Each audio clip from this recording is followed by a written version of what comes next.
მოგესალმებით თქვენ უსმენთ გადაცემა წიგნებს, რომელსაც რადიო შოკოლადი და ჯეოსელი წარმოგიდგენთ. გადაცემის ხარდამჭერია გამოცემლობა წიგნები ბათუმში. გადაცემა ეთერში გადის ყოველ ხუთშაბათს საღამოს 6 საათზე. გადაცემის მოსმენა ასევე შესაძლებელია ონლაინ ვებგვერდზე radioshokoladi.com. ჩანაწერების ხილვა კი რადიო შოკოლადისა და ჯეოსელის Facebook-ის გვერდებზე არის შესაძლებელი. დღეს მინდა ვისაუბროთ მე-20 საუკუნის ერთ-ერთ დიდ ნაწარმოებზე, რომელიც სხვა შორის საკმაოდ მოგრძალებულად გამოიყურება მოცულობის თვალსაჩინით, რომელსაც ქვია დიდი გეტსბი, რომელიც ყველანაირად დიდია, სათაურიდან დაწყებული, რომელმაც ავტორს თავის დროზე არ მოუტანა არანაირი პოპულარობა და არ იყო, იმიტომ რომ დეპრესიის წლები მოყვა ამას და ძალიან ძიმეთ გადაიტანა ამერიკამ მოგეხსენებათ, შემდეგ იყო ომი და ომის შემდეგ მოულოდნელად რატომღაც ყველას გაახსენდა 20-იან წლებზე დაწერილი შესანიშნავი წიგნი და ფრენსის სკოტ ფიჯერალდმა დაიკავა თავისი ადგილი ამერიკულ ლიტერატურაში.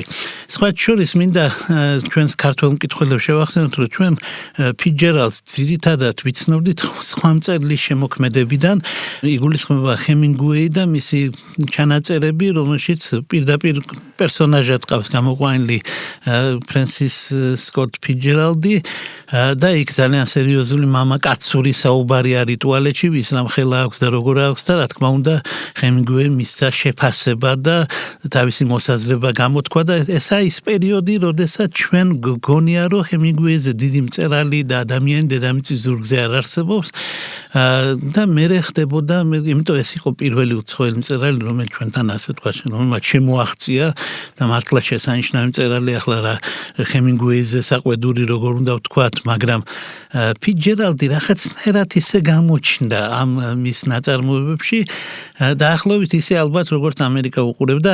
რატო? იმიტომ რომ ფრენსის სკოტ ფიჯერალდს როგორც მწერალს ჰქონდა ერთი ძალიან უცნაური აკვიატება. მას უყვარდა მდიდრები, არა მარტო აღწერდა მათ ცხოვრებას და არა მარტო პრინციპში აღიზიანებდა მას მატერიალისტური მიდგომები ამ მდიდრებისა სამყაროს მიმართ, მაგრამ სიმპათიას ვერ მალავდა ამ ადამიანების მიმართ. და ჩვენ ეს არ შეიძლებოდა გაგვეგო. ჩვენ ვიყავით საბჭოთა ადამიანები, აღზრდილი ხილის ჭუჭყის თეორიაზე, რომ ფული არის აიზღრობა და ფულიანი ადამიანი არის აიზღარი ადამიანი და მდიდარი ნიშნავს უსულოს, უგულოს და შემდეგ და ღარიბი არის, ასე თქვა, სულიერების ნიშანი და სხვა. და ამ დროს ვიღაცა ამერიკელი მწერალი ფიჯერალდი, რომელიც მისტირის დიდრებს, თან არ გვაქვს საკითხული ეს პერიოდი. და 50-იან წლებში ამერიკამ აღმოაჩინა და გარკვეული დროის შემდეგ სადაც 70-იან წლებში და 80-იანში აღმოაჩინა საქართველომაც. და ნელ-ნელა იწყებოდა მისი პოპულარობის ზრდა, თუმცა იმ პიკს, რომელსაც მიაღწია ამერიკულ ლიტერატურაში და საერთოდ მსოფლიო ლიტერატურაში, იმ პიკს თუ მიაღწევდა არავის არ ეგონა. ერთ-ერთი გამომცემლობის მიხედვით ეს ინგლისურ ენაზე დაწერილი მეორე წიგნია ჯეიმს ჯოისის ულისეს შემდეგ და მე არ ვიცი არც ერთი კვლევა, რომელმაც ეს არ შეიყვანა საუკეთესო რომანების ასეულში მაინც. რა არის ასეთი დიდი გეტსბი? რატომ არის ის ასეთი პოპულარული, რატომ არის შვიდჯერ მე მგონი ეკრანიზებული და რატომ მოხდა, რომ არც ერთი ეკრანიზაცია არ იწვევდა არანაირ აღთუანებას. მიუხედავად იმისა, ბოლო ეკრანიზაციაში დიდი ფული დაიხარჯა, ბოლოს და ბოლოს კაცი ასრულებდა გეტსბის როლს, რომელსაც ბავშვობიდან ოსკარი ეკუთვნის და მთელი მსოფლიო განიცდიდა მასთან ერთად 3 წელს სხვა რამეში არ აიღო და საოსკაროთ ითამაშა, ასე ვთქვათ, მაგრამ ვერ მიაღწია წარმატებას. მე ვფიქრობ, რომ დიდი გეტსბით ოსკარის აღება არ შეიძლება, იმიტომ რომ გეტსბი გვდება, ხოლო ოსკარს უყვარს ცოცხალი და გადარჩენილი გმირების შესახებ ფილმები, როგორც წესი. თუმცა გამონაკლისები ყოფილა, მათ შორის ისეთი შემთხვევებიც, როდესაც მთავარი გმირი საერთოდ დაუყულა და ყველაფერი მომხდარა. საქმე ის გახლავთ, რომ დიდი გეტსბი ესაა თანამედროვე რომანი დღევანდელობაზე ეს რომანი ის იმდენად თანამედროვეა, რომ ზოგჯერ არც კი გჯერა, რომ 20-იან წლებზეა. იმდენად მანქანები და ავარიები და ვინ მართავდა და ასე შემდეგ, იმდენად დღევანდელი ანტურაჟი არის მნიშვნელოვანი და იმდენად ღრმა სოციალურ სამართლობა შეეხო, როგორც არის სიმდიდრე და სიმდიდრე არ შეიძლება, როგორც ჩანს, იყოს პატიოსანი წარმომავლობისა, თუ ეს არ არის რაღაცა განსაკუთრებული ფენომენი, მაგალითად სპორტსმენის სიმდიდრე, ფეხბურთელის და სხვა, ეს ნამდვილად შეიძლება და იქაც ყოველთვის არის უკანონობა, როგორც ახლა გავიგეთ, ხან ოფშორებში მალავენ ფულებს, ხან მუთაკაში ტენიან და ასე. მათ შორის პირველი ნომრები, ახლა სხვებზე როგორ თქვა, როცა მესის უპოვეს ეგეთი რამე, სხვებზე რაღაც საყვედური უნდა ვთქვა. გაყიდულ თამაშებზე და ეგეთ უბედურებებზე არ ვილაპარაკებ ახლა. მაგრამ საერთოდ დიდი კაპიტალი არ წარმოიშვება, როგორც ჩანს, წმინდა კანონიერი გზით. პირველი მილიონის ამბავი არ მკითხო და მე ყველაფერს მოგიყვები ეს ცნობილი ფორმულა, ესე იგი ფორდისა, როგორც ჩანს, მოქმედებს ყველგან. და აქაც გვყავს დიდარი კაცი, რომელიც არის დიდარი მაგრამ პოეტური სულის ადამიანი, ძალიან უცნაური შეხამება. ჩვენ საბჭოთა მოქალაქეებს ყოფილებს, რომელთაც ამ საბჭოთა კავშირიდან ბოლომდე გამოსვლა არ შეგვიძლია, როგორც ჩანს, ჩვენ ყოველთვის გვეგონა, რომ ეს შეუძლებელია. დიდარი ნიშნავს, რა თქმა უნდა, არავითარი სულიერი სამყარო, არავითარი სულის მოძრაობა სიმდიდრეში არ უნდა იყოს და უცებ გეტსპი არის კაცი, რომელიც ჯერ ერთი არის გმირი, იმიტომ ომში კარგად მონაწილეა და მაიორობამდე მივიდა, უბრალოდ პირველი მსოფლიო ომია მსოფლიო ისტორიის ყველაზე საზღარი, ყველაზე სასტიკი, ყველაზე დაუნდობელი ომი, სადაც თავი გამოიჩინა და ინგლისელებმა პატივისცემის ნიშნად, ამერიკელი ჯარისკაცებისადმი პატივისცემის ნიშნად გაუხსნეს კარი საუკეთესო ამერიკელ ახალგაზრდა ოფიცრებს ინგლისის სასწავლებლებისა. ოქსფორდი, კემბრიჯი გაიხსნა მათთვის. და აი ჯეი გეტსპის ოქსფორდი აქვს დამთავრებული. პირველ მსოფლიო ომში აქვს მონაწილეობა მიღებული. არის მდიდარი და პატივსაცემი ადამიანი. ეს არის მისი ერთი პორტრეტი. ამ პორტრეტის უკან იმალება კაცი, რომლის სიმდიდრის ხასიათი კრიმინალურია. იგულისხმება ამერიკული მშრალი კანონი და ბუტლეგერობა, ასე კარგად ნაცნობი ჩვენთვის უკვე ამერიკული კინოდან. ეს ჯეი გეტსპი სინამდვილეში ბუტლეგერია. რა თქმა უნდა, ოქსფორდი სახეზეა, ომში მონაწილეობა სახეზეა, რომანტიკული ისტორია მისი სიყვარულისა სახეზეა, მაგრამ მისი ფულის წყარო არის უკანონობა, ბუტლეგერობა. სხვა ამბავი ეს ბუტლეგერობა რამ გამოიწვია, რატომ გამოიწვია საერთოდ ამერიკაში, როგორ ვერ იცნეს ადამიანი ისე ღრმად, რომ ეს კანონი შემოიგეს, იმიტომ არ არსებობს უფრო გულუბრყვილო კანონი და უფრო უაზრო კანონი, როგორც ამ მშრალი კანონი. მშრალი კანონი, ახლა მე მინახავს მისი მოქმედება რიგ ქვეყნებში.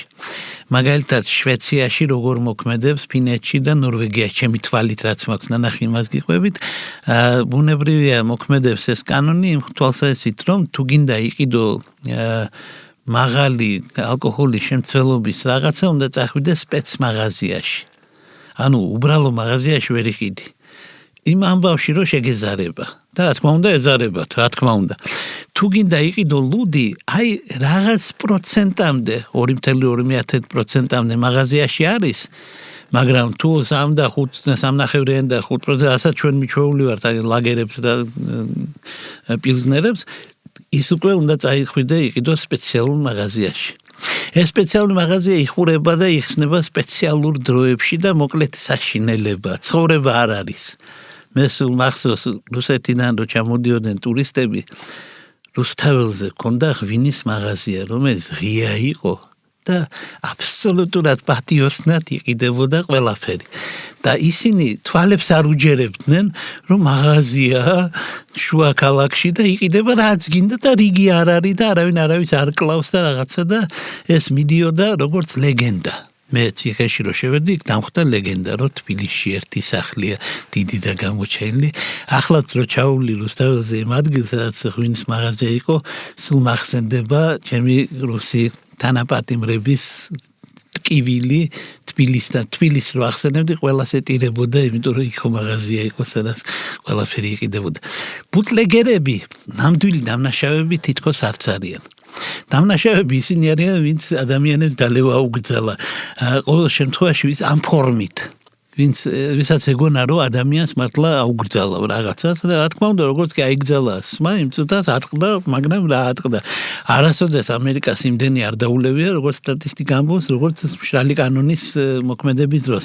ანუ მშრალმა კანონმა მთელ ქვეყანას უბიძგა უკანონობისკენ. ანუ ეს იყო კანონი, რომელმაც წარმოშვა არა მარტო ბუტლეგერები, რომელიც რა თქმა უნდა ბანდიტები და განგსტერები იყვნენ, არამედ ჩვეულებრივი მოქალაქეები გახდნენ ამ უკანონობის მონაწილენი, იმიტომ რომ თუ არ დალებდნენ ისინი ბუტლეგერები ვისთვის შემოიტანდნენ ამას. და ჯეი გეტსბი ამაზე გამდიდდა, ამაზე ხელი მოითბო და აი ამ ნაწილში ჩვენთვის გახდა ნაცნობი, რომ რა თქმა უნდა, აბა როგორ ახლა მდიდარი კაცი, რა თქმა უნდა ასე, მაგრამ თურმე ეს ყველაფერი მას უნდა ერთი მიზნით. არსებობს ვიღაც ქალი, რომლის სახელი არის დეიზი და ამჟამად არის ბიუკენენი. ან ბიუკენენი, ახლა ქართველები ამ ინგლისურის გადმოცემის დროს ძალიან მძიმე დღეში ვართ ხოლმე. ხან ქა, ხან კა, ხან ოა, ხან არი, ხან ვაშინგტონია, ხან უოშინგტონია და ხან ბიუკენენია და ხან ბიუკენენი, მოკლედ როგორც არის, პირადად მე არასოდეს მაგაზე არ ავღელდებოდი, ოღონდ თანმიმდევრულობა უნდა იყოს. თუ არის სულ იყოს და თუ არის კაცის გვარი კარაუეი და ერქვია მას ნიკი, მე ნუ აღარ დამიწევთ რომ ქვია ნიკი და არის კარაუეი. და თუ ის არის კარაუეი, მაშინ ის რომელიც არის კეროლი, ის რატომა კეროლი, ეს უნდა ამიხსნას თარგმნელმა ხოლმე. ნუ თავარი არის ჩემი აზრით რომელიმე ერთ თარგმანში მაინც იყოს თანმიმდევრობა. და აი ნიკ კარაუეი ახან ვახსენეთ მისი გვარი, ესაა მთხრობელი, რომელიც ისე იგი ცენტრალური ამერიკული შტატიდან გადმოვიდა აღმოსავლეთში. მოძრაობა აღმოსავლეთისკენ, ესაა დიდი მოძრაობა ევროპისკენ და ცივილიზაციისკენ, იმიტომ რომ აქეთ არის ისეთი ქალაქები, როგორიც არის ვაშინგტონ DC, ანუ დედაქალაქი, როგორიც არის ბოსტონი, როგორიც არის ფილადელფია, როგორიც არის ბევრი სხვა, მაგრამ რა თქმა უნდა, ესაა ქალაქთა ქალაქი, სამყაროთა სამყარო. დიდი ვაშლი და რა ვიცი ბევრი კარგი სახელის მქონე ნიუ-იორკი თავისი ყველაფრით, თავისი მანჰეტენი, თავისი სინგ-სინგით, რომელიდანაც ახლა ხან ქართველი პატიმარი 21 წელი რო აბსოლუტურად უდანაშაულოდ იჯდა გაათავისუფლეს, თუმცა იქ ისეთი შემთხვევა იყო, სხვის დანაშაული ქონდა აღებული თავის თავზე და 21 წელი დაჭირდა მის, მაგრამ მე ულოცავ ყველას, ვისაც უყვარს ეს კაცი და საკუთარ თავსაც, იმიტომ რომ აღდგომოსაჩუქარი იყო მაინც, რა თქმა უნდა, ამერიკელების გადაწყვეტილება. აი ეს ბევრი რამით ცნობილი ქალაქი, ნიუ-იორკი. აქ გადმოვიდა და რა თქმა უნდა ყველაზე სწორი იქნებოდა ამ ნიუ-იორკის ცენტრში აეღო ბინა, მაგრამ ნიუ-იორკის ცენტრში ბინა არის ძვირი. ნიუ-იორკის ცენტრში ახლა რა ღირს ბინა ამაზე არ მკითხოთ, იმიტომ რომ შეიძლება გულზე შემოგეყაროთ, ვისაც თბილისური ფასები ძვირი გონიათ, ნიუ-იორკული ფასები არის 3-0-ის მიმატებით, მე მგონი, მაგრამ აიღო და იშოვაისტეგის ადგილას, სადაც ორი კვერცხისებრი სოლისებრად არის შეჭრილი ზღვაში, ორი კონცხი, ორივეზე ნავყოფი ვარ და შუაში არის ოკეანე, ნუ პატარა გასასვლელი ასე ვთქვათ. აქედან იქით ამხარე კარგად ჩანს და იქიდან აქეთ ამხარე. აი მის, ისე იგი, უფრო იაფიან ნაწილში იპოვა ქოხი. ახლა როცა ამერიკელი ამბობს ქოხი, ეს იგულისხმება სახლი, რომელიც არ არის აგურის. რომელიც აგებული არის, ასე ვთქვათ, საშენი კონსტრუქციით, მზა კონსტრუქციით, სიმკარებით აგებული არის და სხვა და მსუბუქია. მსუბუქ კონსტრუქციით აგებული, მაგრამ გართობის და იმის სისტემებს აკეთებენ გადასარევად. და დაიქირავა ეს სახლი მეგობართან ერთად $80 და მეგობარმა მერე ისე იგი ქალაქში დარჩენა გადაწყვიტა და სულ დაუჯდა ისე იგი $80 მარტო ცხოვრობს სახლში $80, ნუ ეს იმ დროისთვისაც კი ზღაპრულად გაუმართლა. ნუ დღეს ახლა ეს აბსოლუტურად ზღაპრი 8000-ზე ნაკლები არ იქნება, $80-იანი ეგეთი რამ არ არსებობს. მე მგონი სასტუმროც კი არ არის $80 რო ღირდეს დღეში ძალიან ძნელი წარმოსადგენია, თუმცა ჰოსტელების და ასეთი რამე სისტემა არის განსაკუთრებით ჰარლემში, მაგრამ ჩვენ საცოდავ ხალხს, ვისაც ციგნები წაგვიკითხავს, ძალიან გვეშინია ჰარლემში გაჩერება და სხვა შორის არც არავის არ ურჩა. მაგრამ უკვე ბრონქსში ალბათ შეიძლება სადაც $120 ნომრები შეიძლება იყოს, მაგრამ $80 თვეში ეს ღაბარია რა თქმა უნდა. აი ასეთი იშოვა ნიკარავე და არაფრით ეს ადგილი ცნობილი არა, მაგრამ გვერდით აქვს სასახლე აშენებული ლამაზი, რომლის მეპატრონია ვინმე ჯეი გეტსბი, ძალიან დიდარი კაცი, რომელმაც იგი ერთხელაც აიღო და მოიწვია წვეულებაზე. და ეს როგორი სახლია, იცით, სადაც სულ წვეულებებია. სადაც ისე იგი რამდენიმე მანქანით მოყავთ და მიყავთ სტუმრები და სადაც ისე იგი დაქირავებულია უამრავი ხალხი და სულ ჭამასმარი და აშენებთ და აი იქ რომ იწვიეს იქ აღმოჩნდა და ვიღაცას გამოესაუბრა იმის გამო რომ ესე იგი იცის ომი რა არის, იცის რაღაცები აღმოსავლეთი ფინანსები ესაკითხები იცის და გამოელაპარაკა კაც რომელიც ნაფრონტალი აღმოჩნდა და როცა იკითხა რომ ეს გეტსბი ვინ არის ხო არ იცი კიო როგორ არა მე ვარო და ასე შემთხვევით გაიცნო მასპინძელი რომელიც ამის შემთხვევაში შემთხვევითია, მაგრამ გეტსბის შემთხვევაში არანაირი შემთხვევითობა აქ არ არის. ნიკ კარაუე აქ იმიტომ კი არა მოწვეული რომ მეზობელია და კაი ბიჭია, არამედ მოწვეული იმიტომ რომ იგი არის დეიზი ბიუკენენის ნათესავი. ხოლო ინტერესი ჯეი გეტსბის აქვს დეიზი ბიუკენენის მიმართ. ესაა შეყვარებული კაცი. ჩვენ ახლა უამრავი რამ ვიცით სიყვარულზე.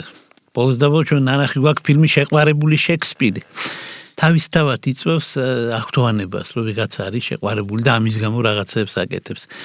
შეყვარებული გეტსბი არის შეყვარებული დეიზიზე, იმიტომ რომ ომის წინ მოხდა მათი კონტაქტი, მაგრამ ეს იყო ღარიბი და გაჭირვებული და ის იყო მდიდარი და გამოსული და რა თქმა უნდა ამას იქ არანაირი შანსი არ ჰქონდა, თუმცა ქალს მოწონდა. ამას თურმე გულში აქვს ჩახვეული, რომ წავალ, გავმდიდრდები და დეიზის დავიბრუნებ. და ირკვევა, რომ დეიზი უყვარს დღემდე. და ისე მოკვდება, რომ დეიზი კიდევ ეყვარება, მიუხედავად იმისა, რომ დეიზი ყველანაირად ამტკიცებს, რომ არ შეიძლება მის სიყვარული არაა სწორი, არაა სამართლიანი, მაგრამ აბა შეყვარებულ კაცს უნდა დაელაპარაკო, საერთოდ მე მგონი არც უნდა დაელაპარაკო, იმიტომ რომ შესანიშნავად წერია ნიზამის პოემაში ლეილის სილამაზე რომ გაიგო, მას მეჯნუნის თვალებით უნდა შეხედო. ლეილი ულამაზეს ქალი იყო, მაგრამ მეჯნუნის თვალით დანახული იქნებოდა ალბათ კიდევ ექსტრა ზე აღმატებული მრავალ ხარისხში აწეული სილამაზე. ჯეი გეტსბი შეყვარებულია დეიზიზე და თხოვს დეიზის ნათესავს ნიკ კარაუეს რო იქნებ შეახვედროს. აი გასულ მისი ამ კეიფების და მის ამოცანა იყო ის, რომ რამენერად ნიკი და ნიკისთვის ეთქვა ეს. და ნიკი არ არის ცუდი კაცი, ამას გააკეთებს, მით უმეტეს რომ დაინახავს, რომ დეიზი არ არის ბედნიერი. საქმე ის არის, რომ ბიუკენენი დეიზის ქმარი არა კაი კაცი, თქვათ პირდაპირ. ჩვენ იმით ხვდებით, რომ არ არის კარგი კაცი, რომ ტომ ბიუკენენი ყველაფერთან ერთად წიგნებს კითხულობს და ამ წიგნების შინაარსი ასეთი არის შავი რასის აღზევება და სხვა და აქ ლაპარაკია იმაზე, რომ შავები ძალიან მომრავლდნენ და საფრთხეს უქმნიან თეთრებს და ეს მონები ალაპარაკდნენ და ასე შემდეგ. მოკლედ რასისტი არის ტომი. გარდა იმისა, რომ რასისტია, კიდე საყვარელი ყავს თურმე ტომს და ბავშვს და ცოლს არ აქცევს სათანადო ყურადღებას. დეიზი უბედურია. ასე ჩანს. ამას ყველაფერს გაარკვევს ნიკი, იმიტომ რომ იქ ძალიან მოლაპარაკე, ესე იგი, ქალს ნახავს ჯორდან ბეიკერს, რომელიც ისე ბუნდოვნად რაღაცა ახსენდება, რომ ალბათ ნანახი ყავს, სანამ არ გაირკვევა, რომ ეს არის ცნობილი ჩოგბურთელი და იგი უნახავს რაღაც სურათზე. მერე ნათქვამია ერთი ძალიან ფიჯერალდისეული ფრაზა. ფიჯერალდი არის ნონ ფინიტოს მამა. ეს ერთ-ერთი მწერალი, რომელსაც უყვარს წამოწყება რაღაცების და არ მიიყვანა ბოლომდე. ის რაც ასე, ოსტატობით ბოლომდე მიიყვანა, მე მგონი თვითონ ამ ნონფინიტოობის აზრი თანამედროვე ამერიკულმა ლიტერატურამ განსაკუთრებით ეს მისნის ღამეში გააკეთა მაგალითად პოლ ოსტერმა. აი წამოიწყო ამბავი, კაცი დატოვა სიბნელეში და იქ ყავს დატოვებული ჩვენ აგერ ახლად გაგრძივარ მე მიკროფონის წინაშე და გული მიკვდება რომ ის კაცი ისევ იქცის სიბნელეში და არანაირი შანსი მას არ აქვს სანამ მწერალი არ მოიცლის მისთვის აქაც არის ასეთი ფრაზა რომ ეს ჯორდანი რაღაც სკანდალით იყო ცნობილი ოღონდ არ ახსოვს რითი და ბალზაკი ყოფილიყო იმ სკანდალს აღწერდა თავიდან ბოლომდე რა თქმა უნდა დეტალებში მაგრამ აქ არ ქნა ოღონდ უბრალოდ მიუთითა რომ ეს ესეთია რაღაცნაირად სკანდალური ელემენტი მასში არის და იგი ძალიან გულწრფელად ეთყვის მოწონს ნიკი მოწონს აშკარად და გულწრფელად ეთყვის ნიკს რომ დეიზი უბედურია იმიტომ რომ ის ქალი ვიღაცა ქალი თავხედურად რეკავს ტელეფონს შუა სადილის დროს ტელეფონი რეკავს და ტომს ეცვლება სახე გამომეტყველება და ყველაფერი იმიტომ რომ არ იმალება ეგ ამბავი რა და ქალი ესე იგი რა თავხედი საყვარელი ყავს წარმოიდგინეთ რომ სახში ურეკავს ხო გითხარით ეს ძალიან თანამედროვე წიგნია ქალების თავხედობა ამერიკაში გაძლიერდა 60-იანი წლებიდან ხოლო წიგნი დაწერილია 20-იანი წლების დროს მაგრამ იცით სხვანაირი კაცი იყო როგორც ჩანს ძალიან წინ იხედებოდა ფიცჯერალდი ეს ეგრეთ წოდებული ჯაზის ეპოქის მწერალია ნაზია ღამეს ავტორია დიდი შედევრისა რომელიც ჩვენში არ არის უცნობი იციან ისიც მაგრამ გეტსბისთან არც ადარებენ იმიტომ რომ გეტსბის ისტორია განსაკუთრებულია რომანტიკული ისტორია რომელშიც ესე იგი ღარიბ შეყვარებულთა ქრონიკის მაგრამ ჩვენ გვაქვს მდიდარ შეყვარებულთა ქრონიკა რომელიც ზუსტად ისეთი საცდეობა არის და ზუსტად ისეთი საშინელებაა როგორც ღარიბების ქრონიკა მაგრამ გაცილებით უფრო მძიმეა ვინაიდან ხანდახან ღარიბების რო კითხულობ გეჩვენება რომ ამათ ორი კაპიკი რომ მისცა რაღაცა ეშველებათ და აი მდიდრებზე უკვე აღარ იცი რა ეშველება მდიდრებიც რომ ტირიან ეს ნაწარმოები და ირკვევა რომ უბედური არის დეიზი და მაშინ მისი ნათესავი ნიკი რომელიც ამავე დროს გზნობს ვალდებულება ჯეი გეტსბის მიმართ მაგრამ კაცად ცნოდა იარა ამ ხელა მდიდარმა კაცმა ეს მშღარტი რომელიც ჯერ არ არის დიდ ბიზნესში შესული და შეახვედრა და მათ შორის ჩამოყალიბდა ურთიერთობა მაგრამ ტომ ბიუკენენს არ ძინავს და ტომ ბიუკენენი ამ ხელს ჯეი გეტსბის თუ როგორი წარმომავლობისაა მისი ქონება და მიუხედავად იმისა რომ დეიზის ვითომ უყვარს გეტსბი როგორც კი გაირკვევა რომ ეს ქონება სხვანაირი წარმომავლობის ანუ არ არის იგი მყარი ანუ არ არის იგი დღეს შეიძლება დაინგრეს და სხვა მატერიალისტური თავისი მოსაზრებები ისე უკარნახებს რომ ღალატიც უნდა აიტანოს და თავზე უნდა დაემხოს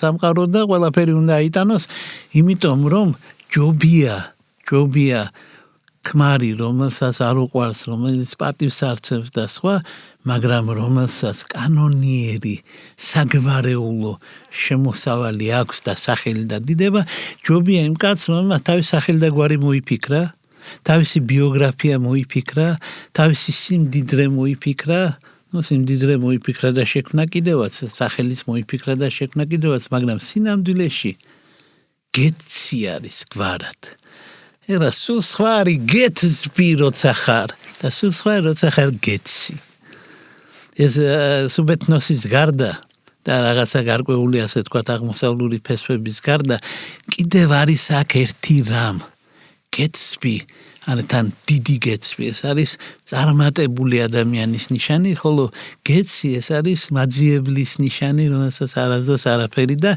ირკვევა რომ მის ბიოგრაფიაში იყო ის რომ იგი იყო უბრალოდ ნიჭიერი და კარგად ერკვეოდა განსაკუთრებით ნაოსნობაში და ერთხელაც ერთ მშვენიერ კაცს კეთილი რჩევა მისცა იახტასთან დაკავშირებით.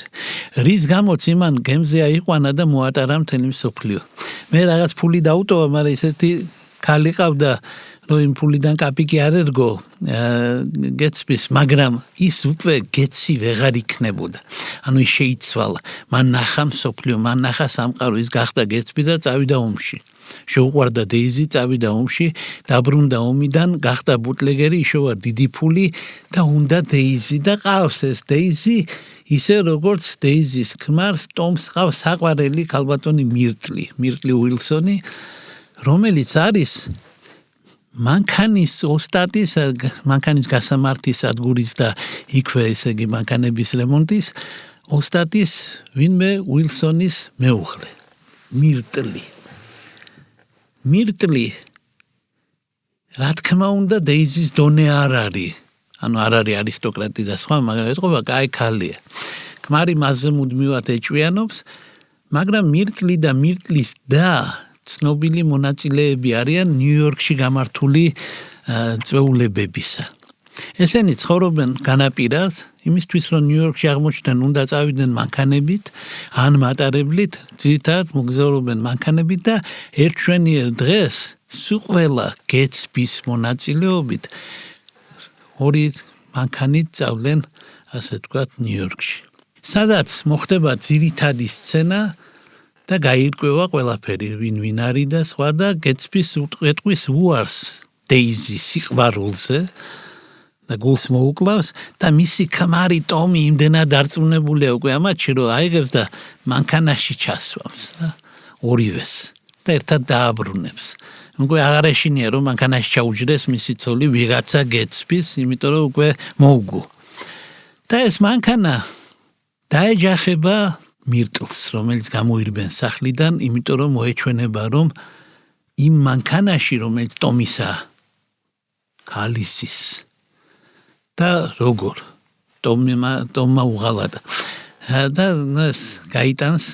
გაიტანს გეცპი თითქოს, მაგრამ გაირკვევა რომ საჭესთან იჯდა დეიზიმ ადამიანი გაიტანა სასიკვდილოდ, ტომმა ამით ისარგებლა და მოკლული ქალის ქმარს მისცა ინფორმაცია რომ საჭესთან იჯდა არა მისი ცოლი, არამედ სწორედ ჯეი გეცპი და რის გამოც ესე იგი უილსონმა მოკლა გეცპი.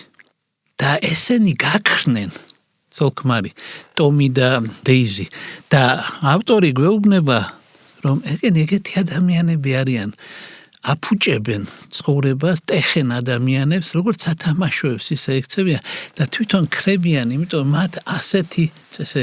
რაც შეეხება გეცპის, კაცი აწყობდა ისეთ წვეულებებს, სადაც ათასობით ადამიანი დადიოდა და მის დაკრძალვაზე 3 კაცი მოვიდა მარტო, ერთი შემთხვევითი გავლელი, ერთი მამა ჩამოვიდა მისი და ერთი იყო ნიკ კაროვეი.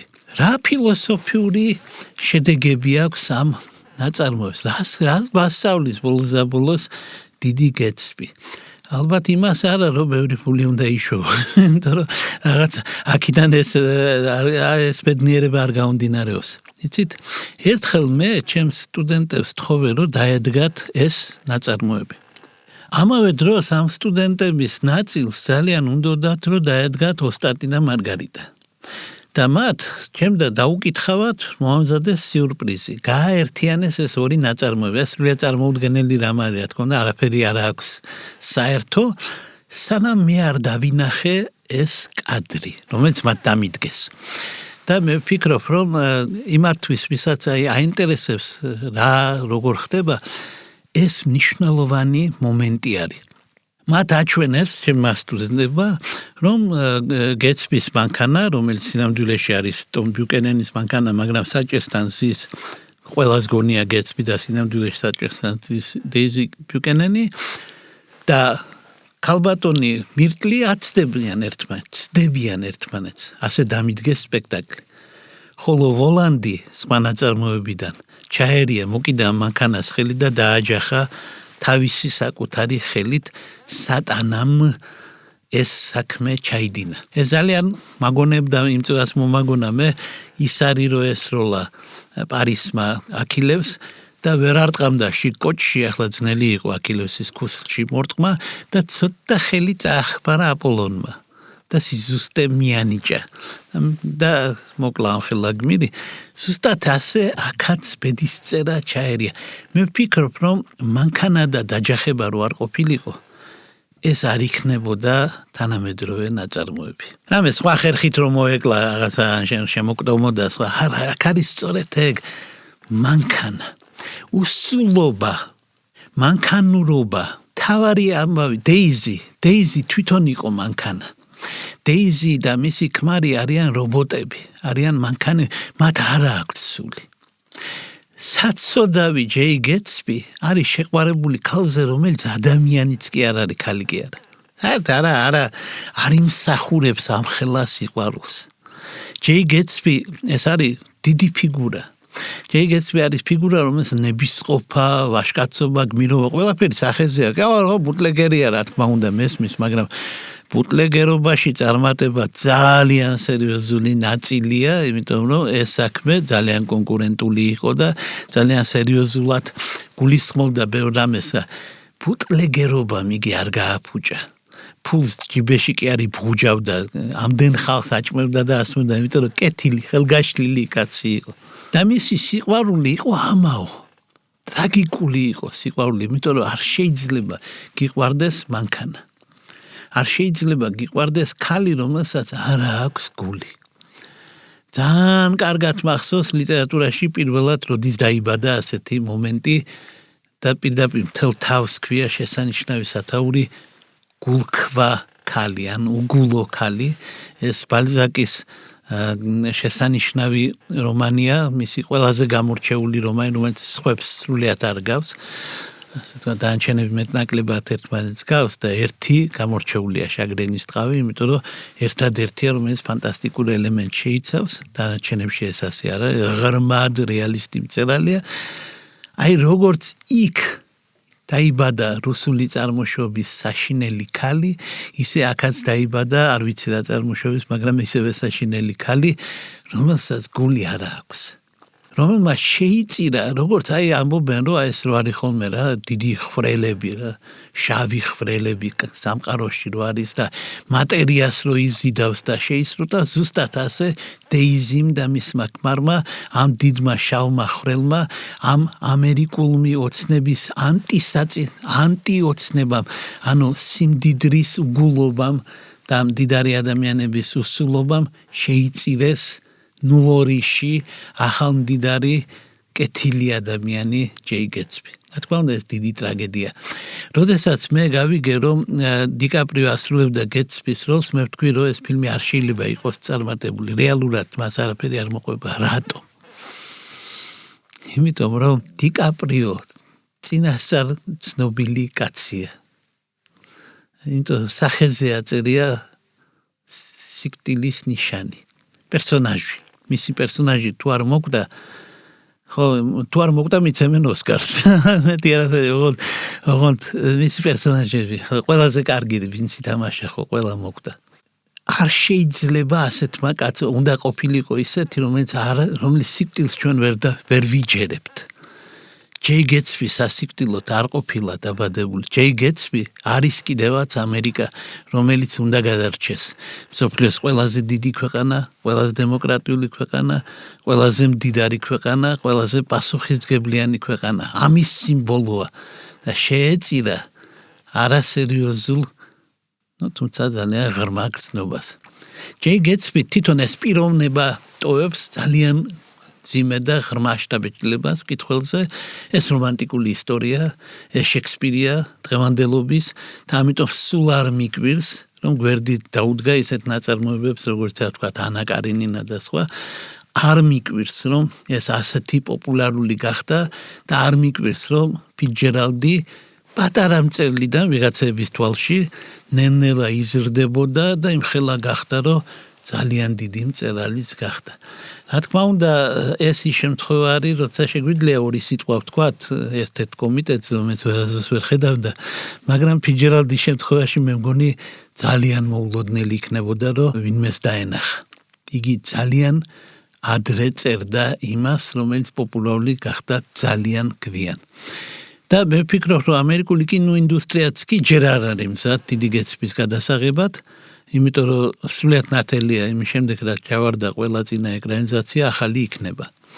იმიტომ ამერიკელები მაგას არ მოეშვებიან, უნდა გითხრათ, რომ ეს ნაწარმოები შეტანილია როგორც სასკოლო, ისე საუნივერსიტეტო განათლების სისტემაში და ამერიკაში სანამ არ შეაძულებენ ადამიანებს, მანამდე არ მოეშვებიან. სული რომ ხდებოდა მაგასთან ერთად, ფოლკნერის იმ წინვალ ნაწარმოებთან ერთად, ესეც მუდმივად განხილვის საგანია, ოღონდ იმისგან განსხვავებით, რომ ბებრების წასაკითხად ითვლება, აი ამას ახალგაზრდები ეტანებიან. ასე რომ ჩვენ ვეთხოვებით ჯეი გეტსბის, ვეთხოვებით ნიკ კარაუეს, ვეთხოვებით კარგ ადამიანებს ამ წიგნიდან და ვიცით, რომ სადღაც დაყურებენ და დამცინავად გვიყურებენ ტომ და დეიზი ბიუკენენები, სხვა ჩვენს ამერიკის პრეზიდენტის ერთ-ერთი გვარია და ერთ-ერთი კანდიდატის გვარი იყო.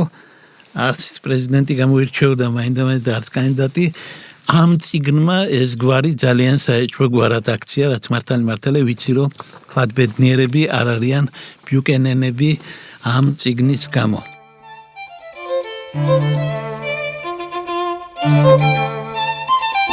შეგახსენებთ, რომ რადიო შოკოლადის ეთერში თქვენ უსმენთ გადაცემა წიგნებს, რომელიც ეთერში გადის ყოველ ხუთშაბათს საღამოს 6 საათზე. გადაცემას რადიო შოკოლადი და ჯეოსელი წარმოგვიდგენ. გადაცემის მხარდამჭერია გამომცემლობა წიგნები ბათუმში. გვისმინათ ონლაინ მისამართზე radioshokolaди.com. გადაცემების ჩანაწერების მოსმენა რადიო შოკოლადისა და ჯეოსელის Facebook-ის გვერდებზე არის შესაძლებელი. გამოგვეხმაურეთ, მოგწერეთ Facebook-ის გვერდზე თქვენი კითხვები, რჩევები და სწურვილები. გადაცემაზე მუშაობდნენ ავტორი და წამყვანი ლევან ბერძენიშვილი, ჟურნალისტი და პროდიუსერი გიორგი ჭეიშვილი, ხმის რეჟისორი დავით ჟორჟოლაძე.